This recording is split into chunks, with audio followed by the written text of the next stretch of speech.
Ce sont des gens qui sont animés par l'esprit donc d'escroquerie, d'avoir de l'argent. Donc dès lors, ils ne s'occupent pas de qui en face. Vous comprenez?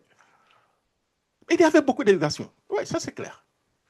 Mais est-ce qu'on pouvait arriver à une situation où il fallait donc tuer des Ivoiriens, brimer des Ivoiriens pour permettre à d'autres Ivoiriens d'avoir des papiers? Je ne pense pas. Mais on l'a fait. Et les militants du RDR devenir RHTP ont supporté cela. Aujourd'hui, on voit les mêmes militants autour de Ouattara pousser Ouattara à violer nos constitutions, à défendre l'indéfendable. Ladies and gentlemen, what's going on here is not really... Ça nous dépasse nous-mêmes. Si nous ne prenons pas soin, nous n'allons plus avoir de pays. Je vous le dis. Parce que la frustration, là, elle est grande. À part les militants, les sympathisants de Ouattara et toute la sous-région qu'on a versée à Abidjan, qui n'ont que du Dieu pour Ouattara et qui manifestent partout, qui sortent à tout moment. La grande majorité des Ivoiriens sont fatigués de M. Ouattara. Ils ne disent pas que M. Ouattara a échoué en tant que tel. Hein? Il y a certains qui le pensent, mais beaucoup pensent que M. Ouattara a apporté un plus au pays. Ah oui, mais quand on apporte un plus, là, il faut savoir partir. Les règles élémentaires de la démocratie, c'est quoi? C'est de respecter non seulement la Constitution et l'État de droit. Et la démocratie, c'est clair. Mais vous ne voulez pas respecter. Vous vous comportez comme Blaise Compaoré, où à chaque élection, après avoir fini son cycle de deux mandats, il tripatouille la Constitution. Je vous dis la vérité, si on laisse encore M. Ouattara, il va tripatouiller encore la Constitution pour aller à un cinquième mandat. Vous comprenez? Je me souviens, M. Laurent, M. Alassane Ouattara, qu'est-ce qu'il a dit? Il a dit, oui, Ivoirien, donnez-moi seulement 5 ans. Puisque d'ailleurs, notre constitution ne permettait pas donc M. Ouattara d'être candidat, tout le monde le sait. Il a été débouté par le Conseil constitutionnel, disons la Cour suprême, en disant qu'il n'était pas suffisamment qu'il avait une nationalité douteuse. Dès lors, M. Ouattara ne pouvait plus participer à l'élection en Côte d'Ivoire. Pour qu'il soit candidat, il faudrait qu'on détruise la constitution. Voilà pourquoi il y a eu des mots de tentatives de coup d'État et machin, des rébellions qui sont transformées donc en rébellion. Et après donc la rébellion, la division du pays. Et la question majeure que les rebelles demandaient, c'était quoi? Je crois qu'il y avait 3 points. Le premier point, c'est que M. Ouattara compétisse. Le deuxième point, c'est qu'on trouve une solution pour les, comment on appelle ça, pour les étrangers qui sont donc en Côte d'Ivoire. Voilà ce qui s'est passé, ladies and gentlemen. Vous comprenez? Nous avons subi tout ça. Mais on reviendra une autre fois où on aura donc la possibilité, ladies and gentlemen, donc euh, de donner un peu notre point de vue par rapport un peu à tout ça. Nous avons donc un invité qui sera donc d'ici quelques minutes là. Je pense qu'il doit déjà être là, même Dr. Eric Eddy. On l'aura donc tout à l'heure. Et avec lui, on fera donc le point de la situation. Un sujet assez intéressant, ladies and gentlemen. Hein. Stay tuned, hein, afin qu'on puisse ensemble développer ce sujet et puis comprendre réellement pourquoi ce sujet est aussi important. Alors, nous allons donc aller rapidement compter donc de l'émission. Hein. Bienvenue donc à notre émission, donc Beat Back, Bring the Ivory and Doing Back Again. Le titre aujourd'hui, c'est donc Camp Paris a arrêté donc Laurent Gbagbo, révélation donc des Sima Amara et les répercussions aujourd'hui, ladies and gentlemen. Alors, ça sera une émission, comme je disais, donc très intéressante tout à l'heure. Bonsoir et bonjour, ces auteurs. Tout dépend de l'endroit où vous vous trouvez. Bienvenue donc à Beatback, notre émission. Votre animateur, c'est Jacques Roger. Aujourd'hui, nous ouvrons donc un chapitre, j'allais dire sensible et explosif de notre histoire récente. Pendant donc 13 ans, on nous a donc répété donc la même version. Laurent Gbagbo aurait été donc vaincu donc par les forces pour Ouattara en avril 2011. Mais un document inédit, issu donc des archives de l'ancien ministre, ici à Amara, révèle donc toute autre réalité, celle d'une opération donc militaire française décidée donc à Paris et exécutée à Abidjan. Ces révélations donc posent donc une question donc essentielle. Sur quoi donc repose réellement l'hégémonie d'Alassane Ouattara et donc la légitimité donc de son pouvoir, alors même que donc le Conseil constitutionnel avait donc proclamé Laurent Gbagbo grand vainqueur donc de ces élections. Pour analyser donc ces faits et leurs conséquences sur la Côte d'Ivoire, aujourd'hui nous recevons donc un invité donc de marque que vous connaissez très bien, analyse politique, politologue, secrétaire exécutif donc du CACI, Comité d'action pour la Côte d'Ivoire, enseignant aussi, hein, grand contributeur et supporter donc du Jacques Roger Show, puisque nous existons depuis pratiquement près donc de 22 ans. Le docteur Eric Eddy nous a toujours accompagnés pendant ces 22 ans. Docteur Eric Eddy, encore une fois, merci et bienvenue donc à l'émission Beat Bag. Merci. Je voulais m'assurer que mon micro passe très bien. Il y avait quelques difficultés techniques ce matin. Nous vous entendons 5 sur 5, docteur Je Eric. vous en prie. Merci Jacques Rouget pour ce que vous avez dit antérieurement. C'est toujours un plaisir de savoir qu'on a contribué à l'essor d'un outil de démocratie parce que n'oubliez pas que les médias sont le quatrième au pouvoir et sont un élément essentiel dans les efforts de démocratisation dans lesquels nous sommes engagés depuis un certain temps. Donc, merci pour cette reconnaissance et puis nous nous engageons à toujours faire en sorte que de pouvoir participer et contribuer donc à l'essor de cette chaîne de radio. Voilà, merci beaucoup, docteur Eric Eddy. Alors, nous allons aller donc très rapidement, docteur Eric Eddy, vous avez donc le thème de notre sujet. Pour commencer donc ce sujet, on fera donc dans un premier temps, la première partie, on fera donc un retour donc sur les faits. Ensuite, selon donc Essi Amara, c'est donc, c'est une, disons, c'est pas la rébellion réellement, qui a placé donc M. Alassane Draman Ouattara donc, au pouvoir. Hein. Alors, on va vous demander, docteur Eric Eddy, après, je suppose que vous avez donc lu les éléments donc, de M. Issi Amara. Euh, comment ce récit, docteur Eric Eddy, change-t-il, j'allais dire, hein, notre compréhension donc, de la crise, j'allais dire, post-électorale? Ce récit de M. Sié Amara, l'ambassadeur, le ministre, dont la mémoire est à saluer parce qu'il nous a quittés il y a quand même peu de temps. Nous saluons ce grand homme qui a apporté beaucoup à la diplomatie ivoirienne, à la diplomatie africaine et même à la diplomatie dans le monde entier. Je voudrais, Jacques Rouget, avant de répondre à la question aussi, on ne l'a pas fait peut-être suffisamment, rendre un vibrant hommage à ce monsieur-là qui a conduit des délégations. La résolution de la crise en Sierra Leone, c'est le ministre Essi Amara.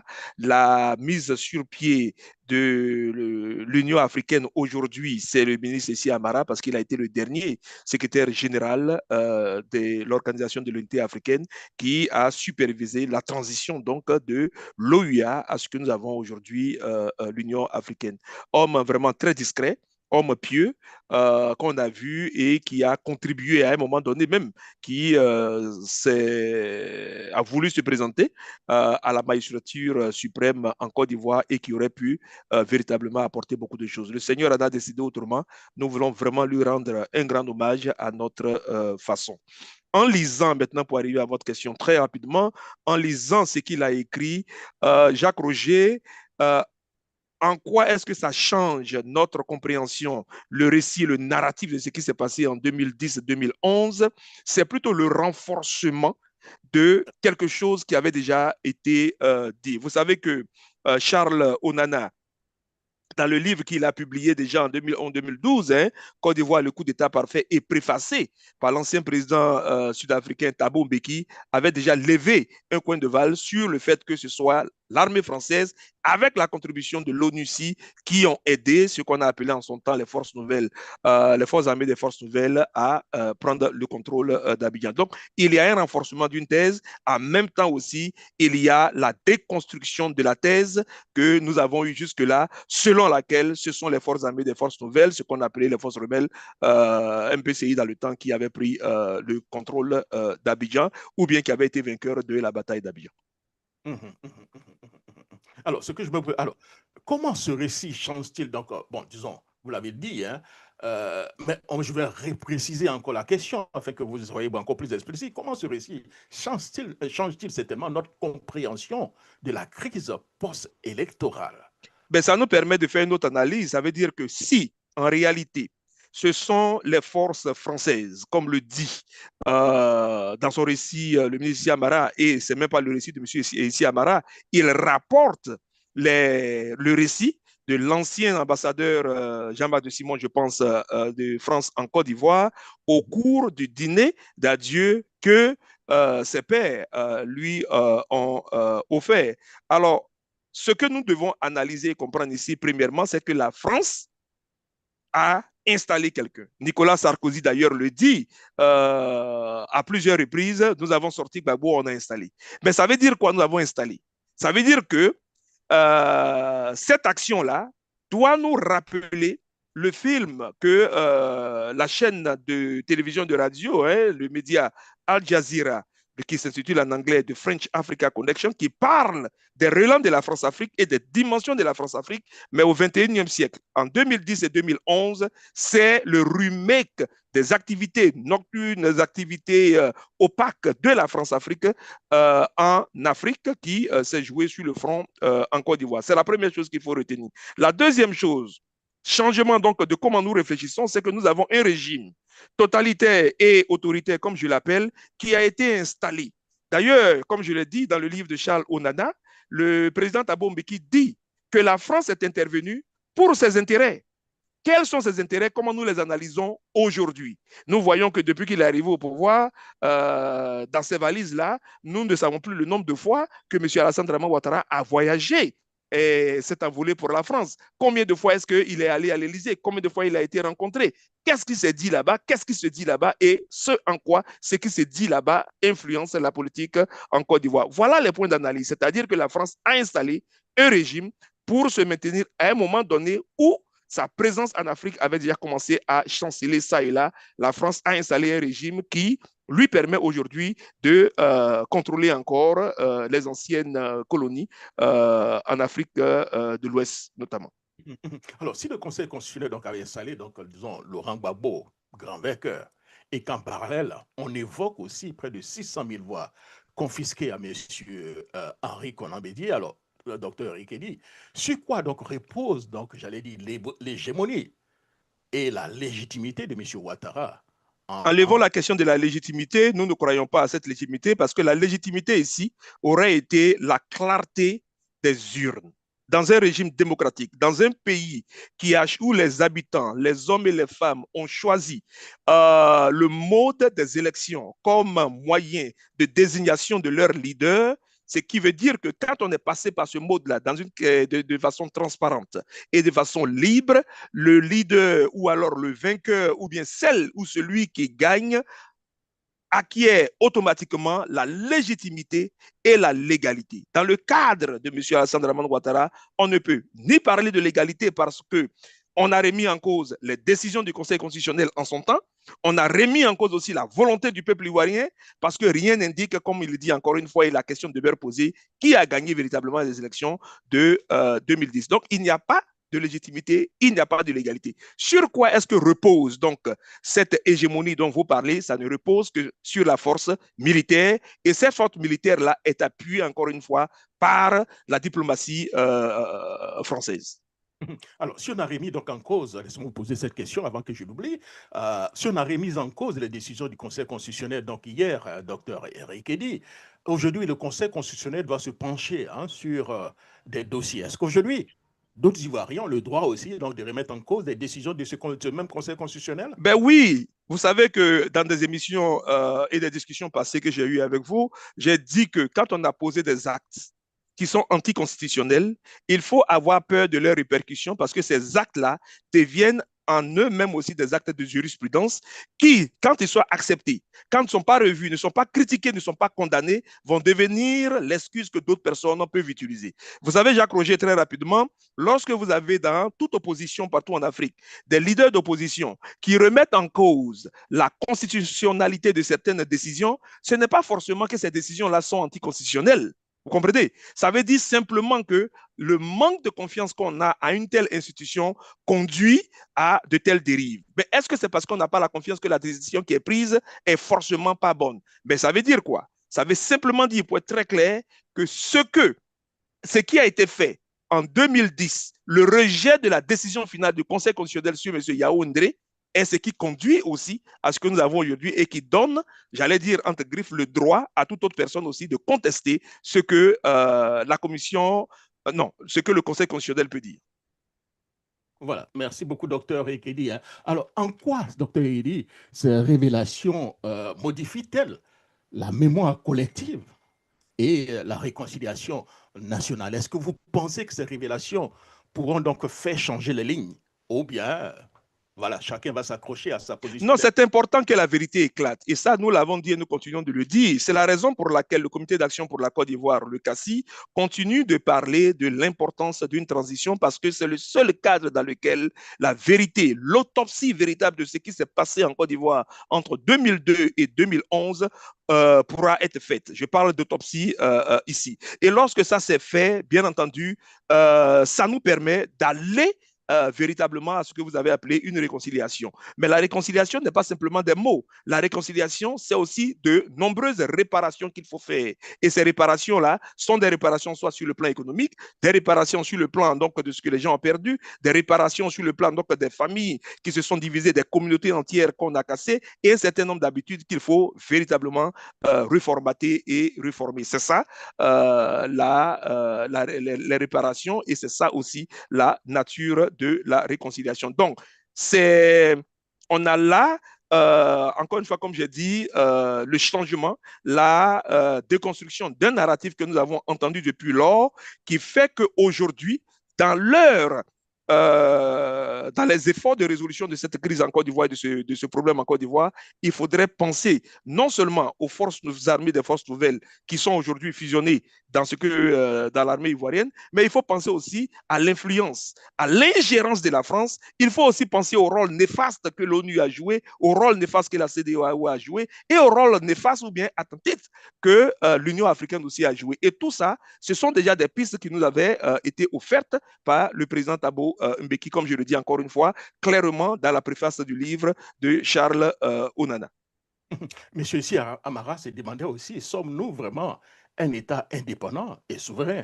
Cette question est-elle toujours en Côte d'Ivoire et en Afrique, docteur Ekedi? Elle est toujours d'actualité. D'ailleurs, ce que le ministre Issi Amara, encore une fois, nous saluons sa mémoire, a écrit à ce stade-là, à part l'extrait que nous avons lui analysé qui dit être donc sorti, qu'on dit être sorti de ses archives, nous ne savons pas à quel moment il a écrit ça.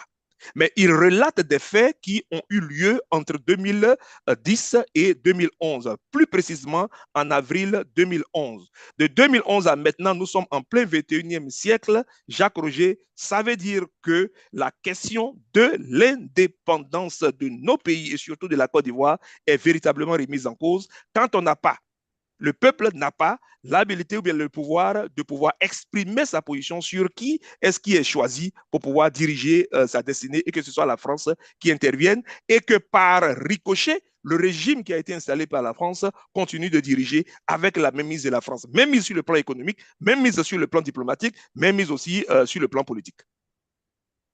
Merci beaucoup, docteur Reguil. Alors, parlons donc des conséquences politiques actuelles donc en 2025. Peut-on dire que donc la crise 2011 a ouvert, j'allais dire, la voie à un modèle où donc le pouvoir ne se conquiert non pas par les unes, mais par la force ou la manœuvre extérieure? Mais cette crise-là a montré qu'on peut gagner des élections et puis se retrouver à la haie, donc en prison, donc ne pas diriger le pouvoir, et on peut perdre et se retrouver donc au palais présidentiel en Côte d'Ivoire. C'est la première leçon, peut-être conséquence politique qu'il faut voir. La deuxième conséquence politique, c'est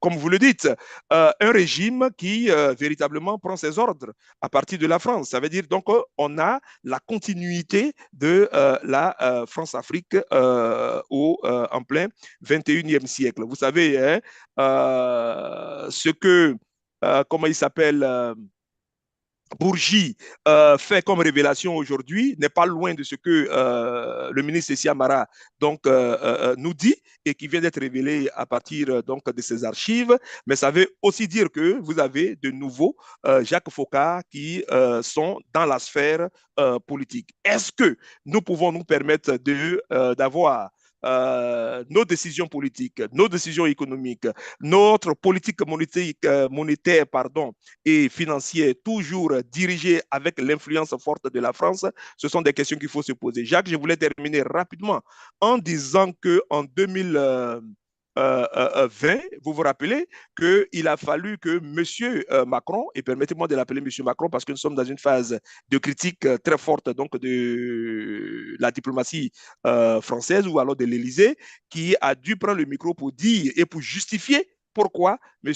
Alassane Draman Ouattara devait se représenter. C'est comme pour dire, oui, c'est vrai, nous lui avons dit de changer quelqu'un. Il a trouvé quelqu'un à la personne du ministre Amadou Gon Coulibaly, qui est malheureusement décidé. Donc, il n'y a pas d'autre choix. Il fallait qu'il vienne là. Vous avez vu que le fait que Macron monte au créneau a donné une certaine légitimité, mais pas ricochet. Pour nous, l'analyse, c'est que, écoutez, notre poulet est en ballottage, il faut aller le défendre, et voilà comment nous l'avons défendu, aux yeux de toute la communauté européenne. Donc, avec l'exclusion aujourd'hui de Laurent Gbagbo, Tidjane Thiam et autres, voyez-vous donc une continuité entre l'intervention militaire de 2011 et les manœuvres institutionnelles, j'allais dire, actuelles? Vous savez qu'il y a un philosophe allemand qui disait que la guerre est la continuité ou alors la poursuite de la diplomatie. Quand la diplomatie a échoué, on fait la guerre. Donc, on peut revenir encore à, si vous voulez, toutes sortes ou bien toute forme de diplomatie. Je répondrai que oui. Vous savez, les mécanismes de contrôle du pouvoir dans un régime qui se veut autoritaire et qui se veut,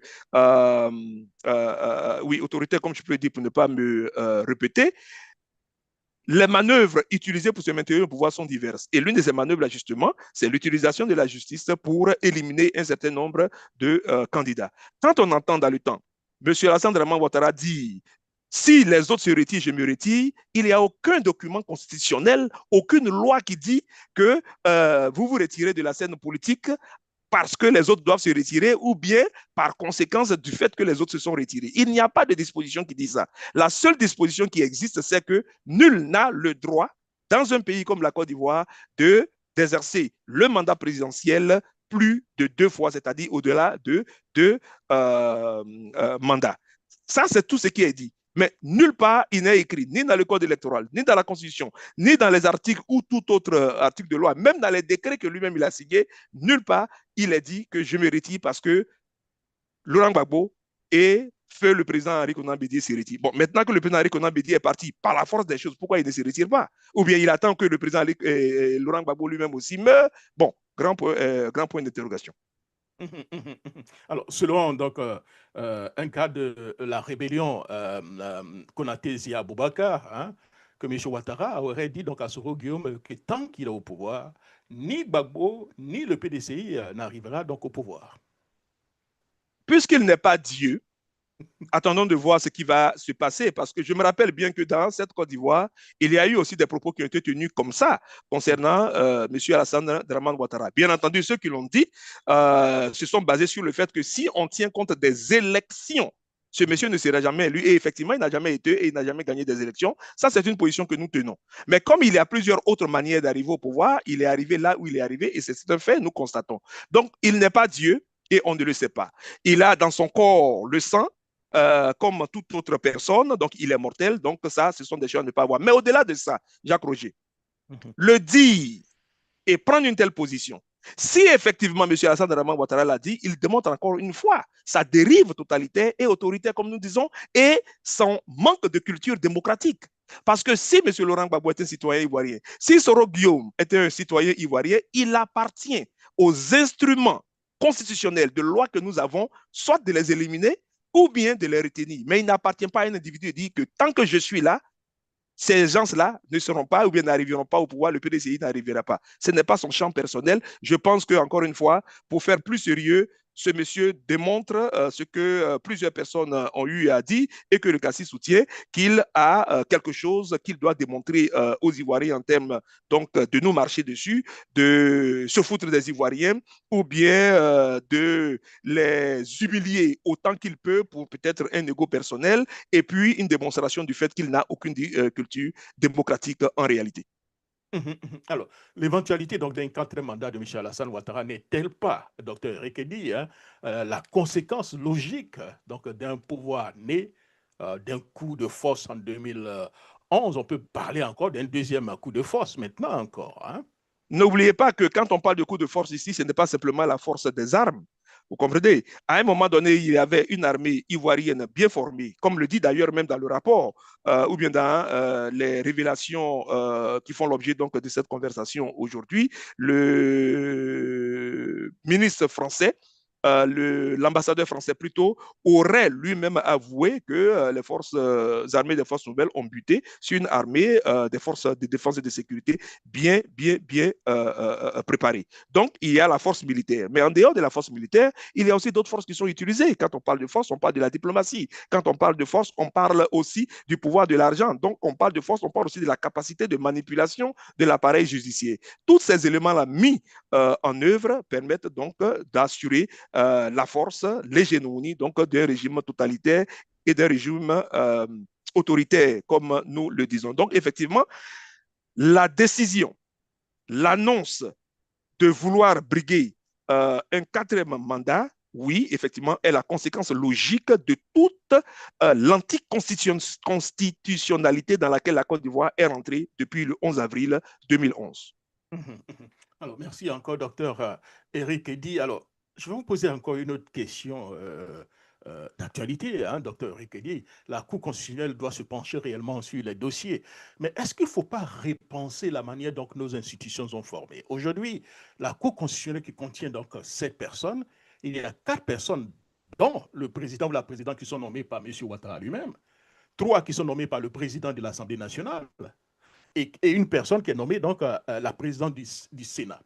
Ils sont tous au cadre du RDR devenus RHTP. Et ils ne veulent pas du tout la candidature de M. Laurent Gbagbo et de M. Tidiane Thiam. Voyez-vous ce Conseil constitutionnel a réellement lit le droit, docteur Yekedi? Même si le Conseil, hein, là je vais vraiment faire l'avocat du diable ici, même si ce Conseil constitutionnel-là lit le droit, le manque de confiance qui existe aujourd'hui dans la classe politique, dans l'écosystème social et politique en Côte d'Ivoire, fait que les décisions qui vont découler donc de ce Conseil constitutionnel-là vont arriver avec un gros point d'interrogation. Pourquoi? Parce que quand en 2000, avant les élections, sous la transition militaire, le dossier de candidature de M. Alassane Draman Ouattara a été exclu, ces partisans du RDR ont crié à la fraude et sont descendus dans les rues. On a dit que Tia Koné, en ce moment-là, n'avait pas dit le droit.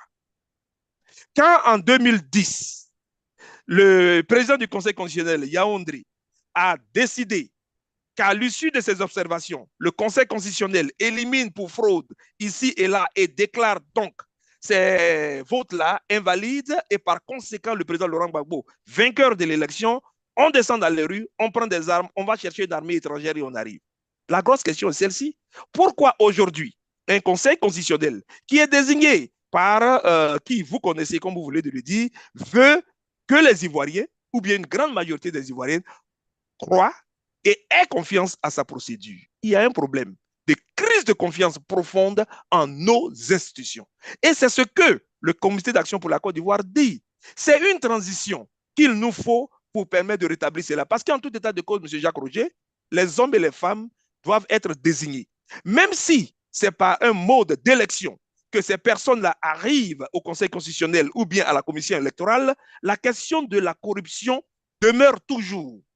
Comment est-ce qu'on arrive à faire en sorte que quiconque est désigné au Conseil constitutionnel, ou à la commission électorale, ou bien dans toute autre institution de l'État, agisse comme des patriotes pour l'intérêt supérieur des Ivoiriens? Ici aux États-Unis, Jacques Roger, la question est en train de se poser. Quand on parle du recul de la démocratie, ce n'est pas simplement en Afrique, ce n'est pas simplement en Asie du Sud, c'est partout dans le monde entier. Mais qui désigne les personnalités à la Cour suprême aux États-Unis? C'est l'exécutif qui désigne. Mais quand ces personnes-là arrivent là-bas, elles font l'effort dans l'esprit donc de séparation véritable des pouvoirs, de travailler pour l'intérêt supérieur donc de la nation. Ces personnes sont désignées par le chef de l'État, mais approuvées par le Sénat. Approuvé par le Sénat. Merci d'avoir appuyé ça. Merci d'avoir appuyé. Alors, donc, quand vous parlez de changement constitutionnel ou bien d'institution qui doit avoir lieu en Côte d'Ivoire, le Comité d'action pour la Côte d'Ivoire a son idée là-dessus, mais effectivement, il nous faut nous asseoir et puis repenser il faut repenser ces modes de désignation des personnes. En Côte d'Ivoire, nous continuons d'avoir un régime, d'ailleurs, dans plusieurs pays de l'Afrique qui parlent français, nous continuons d'avoir des régimes présidentialistes, c'est-à-dire quiconque a les pouvoirs de l'exécutif a des pouvoirs exorbitants. Ce sont des choses qu'il faut repenser. Le candidat déclaré à l'élection présidentielle, M. Saleh Timoko Antoine, après avoir critiqué un peu le régime du RHDP sur des médias, il a reçu beaucoup de coups de fil donc de beaucoup de personnes qui disent, mais tiens, tu n'as pas encore été déjà retenu et puis tu critiques le RDR devenir RHDP, docteur Eric Eddy. Est-ce que cela ne montre pas vraiment, ne corrobore pas ce que vous venez de dire tout à l'heure, que les Ivoiriens, enfin, ça dit, ils ne croient en plus rien maintenant, ils sont obligés donc voilà, de subir, j'ai l'impression.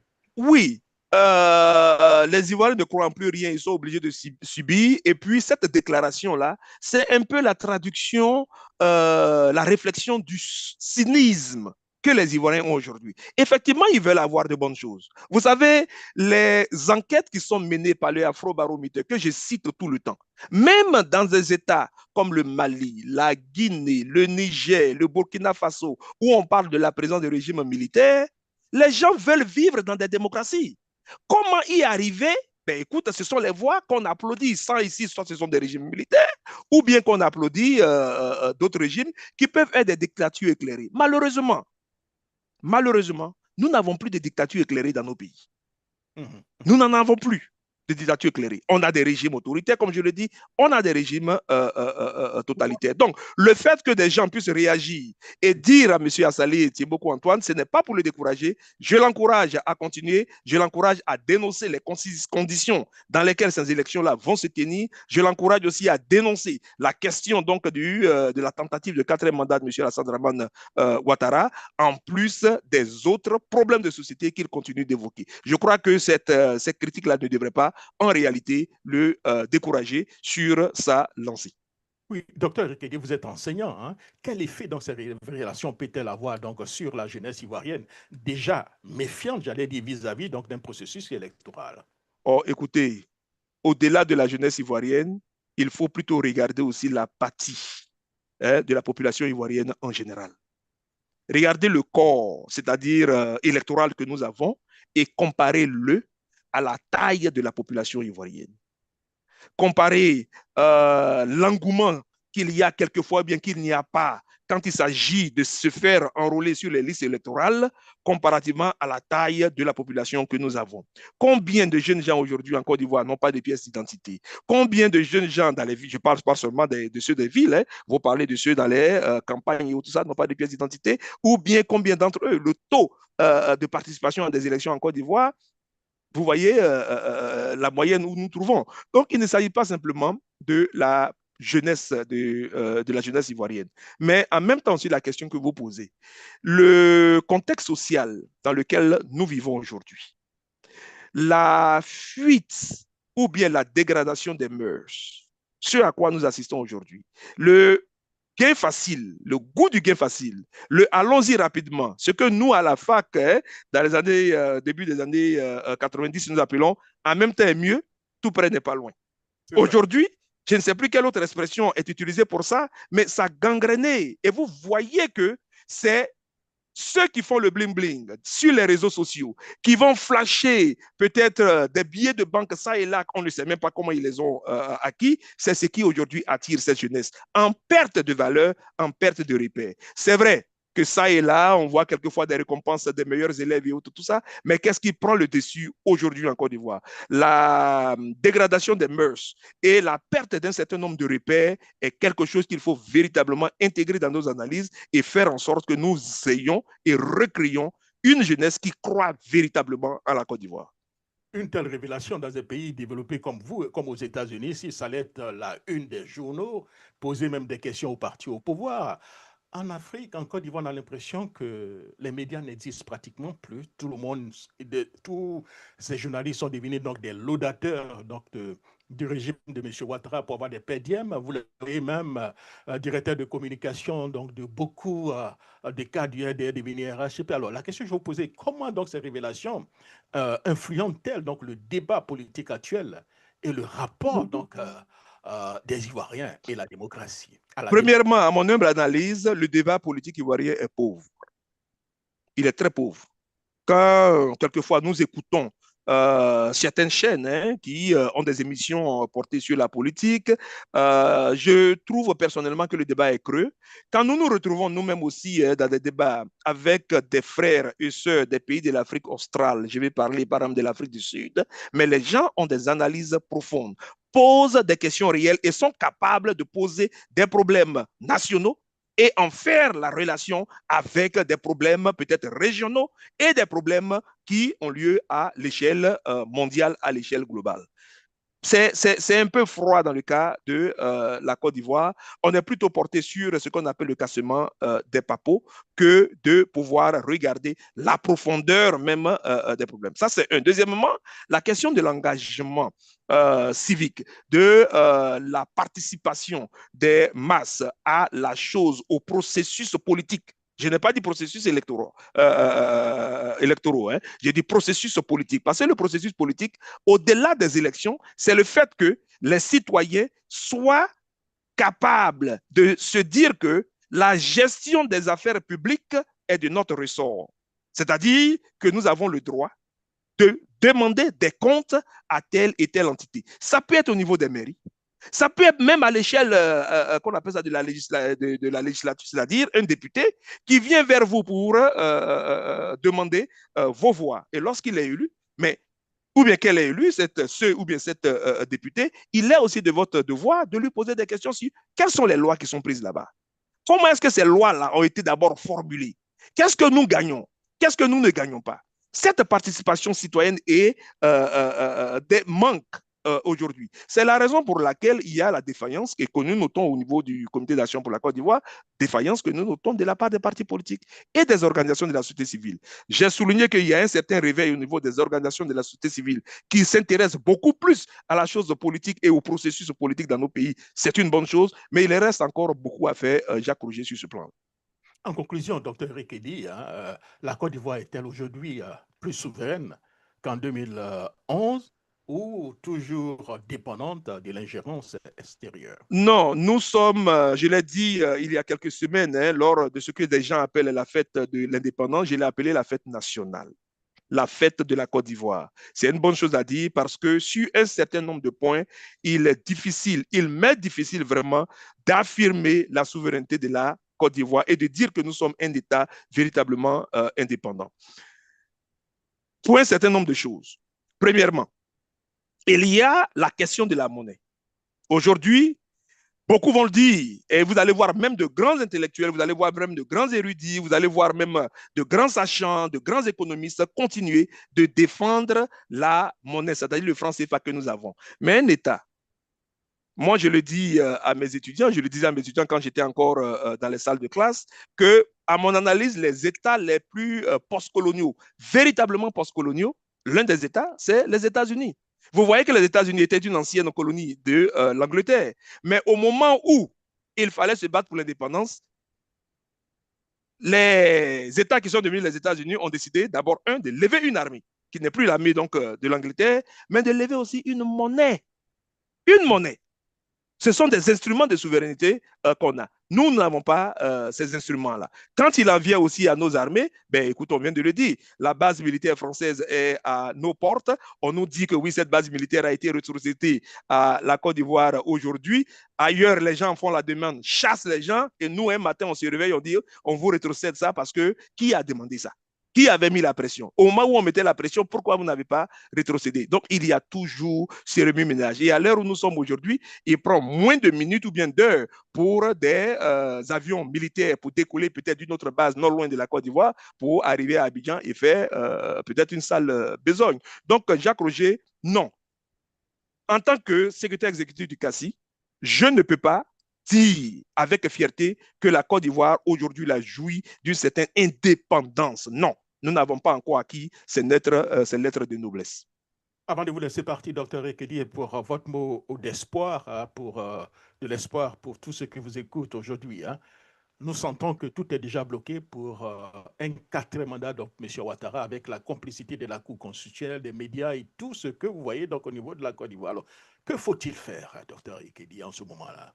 Merci. Le Comité d'action pour la Côte d'Ivoire dit ceci. Premièrement, et nous allons toujours répéter ce message aux Ivoiriens et aux Ivoiriennes, même si nous dénonçons et déplorons l'apathie que nous observons aujourd'hui parmi ces jeunes gens en Côte d'Ivoire, ces jeunes hommes et ces jeunes femmes frappés par le taux de chômage, frappés par beaucoup d'inégalités sociales qui les conduisent donc à faire un certain nombre de choses qui reflètent la dégradation des mœurs, nous continuons de croire qu'il existe en Côte d'Ivoire des jeunes hommes et des jeunes gens, des jeunes femmes, des vieux, comme on peut le dire, qui sont et qui ont encore l'esprit patriotique. Ceux-là, on les retrouve aussi, je pense, dans tous les partis politiques et même dans ceux aussi qui n'ont pas d'affiliation politique. C'est à ceux-là que je voulais lancer d'abord le premier appel. Il ne faut pas se décourager. Il ne faut pas se décourager. Quand on dit découragement n'est pas ivoirien, c'est véritablement le moment de démontrer que découragement n'est pas ivoirien. Mais ne pas se décourager ne suffit pas. Il faut des actions. Il y a quelqu'un qui disait que les régimes en Afrique, les régimes autoritaires, ont peur de la mobilisation de la rue. Et ce n'est pas faux. Il y a une semaine, j'ai cité l'exemple de 1990. Si le régime du président Houphouët-Boigny, le tout-puissant Houphouët-Boigny, a reculé pour appuyer finalement sur le bouton de l'article 7 de la Constitution d'alors pour revenir au multipartisme, c'est parce que la pression de la rue avait pris de l'ampleur et la pression de la rue a fini par le faire reculer. La pression de la rue, ce n'est pas la prise des armes comme le RDR. Nous, on l'a démontré à partir de 1999 et ensuite après, en 2002, pour occuper le nord de la Côte d'Ivoire jusqu'en 2011.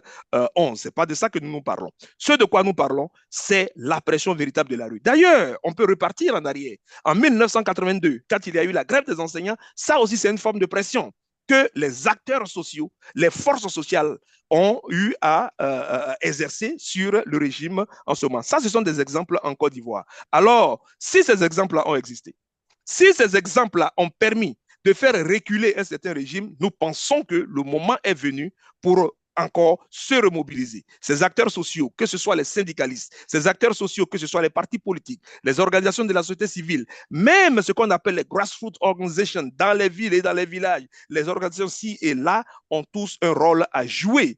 Tout un rôle à jouer dans cette mobilisation et cette pression de la rue-là. Les vendeuses au marché, les petits vendeurs dans les rues, tout le monde a un rôle à jouer et je pense que cela nécessite vraiment une prise de conscience et ça nécessite aussi des efforts de mobilisation de la part de ces plus grandes entités des forces sociales dont j'ai parlé, des partis politiques et des organisations de la société civile. À ce prix-là, je pense que nous pouvons y arriver. Quand vous parlez de mobilisation, est-ce que vous pensez qu'après le rejet des candidatures donc de M. Laurent Gbagbo et de Tidiane Thiam, vous craignez un peu qu'il y ait un peu, disons, un peu le petit chaos en Côte d'Ivoire? Est-ce que c'est après ça qu'il faut craindre? Nous sommes déjà dans la crainte. Nous sommes déjà dans la crainte.